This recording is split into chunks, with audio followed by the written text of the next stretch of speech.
Pinto Martins, o homem dos céus. Portonino Noceira.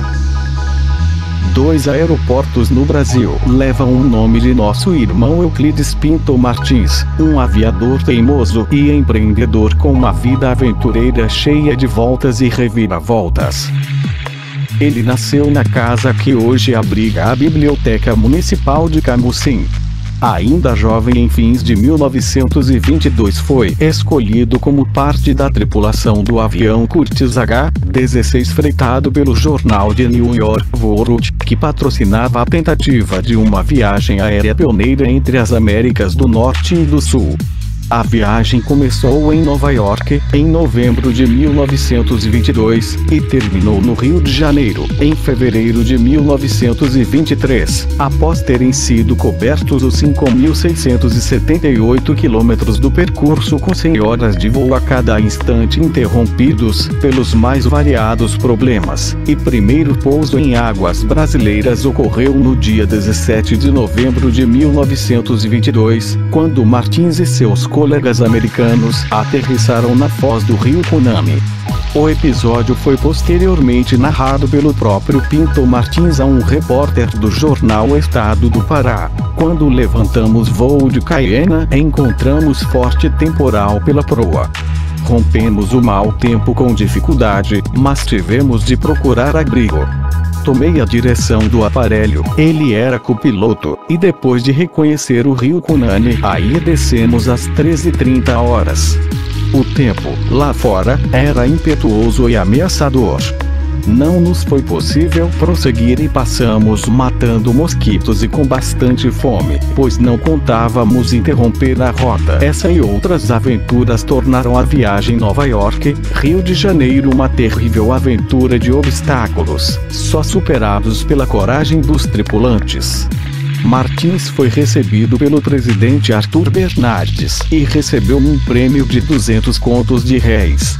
Viajou à Europa, voltou ao Rio e iniciou negociações para explorar petróleo. Foi quando ocorreu sua morte brutal, no dia 12 de abril de 1924. Até hoje o episódio não está bem explicado, mas Monteiro Lobato, em seu livro Escândalo do Petróleo e do Ferro, sustenta que Martins foi vítima dos poderosos lobbies interessados em atrasar o desenvolvimento brasileiro. A verdade talvez nunca venha a ser conhecida.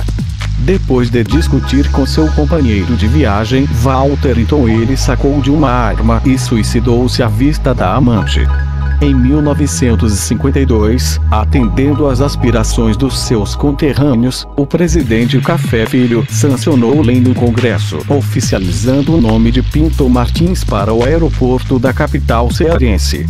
Justiça, mas ainda pequena, para o homem dinâmico que, na década de 1920, soube antever a importância econômica da ligação aérea regular entre os Estados Unidos e o Brasil.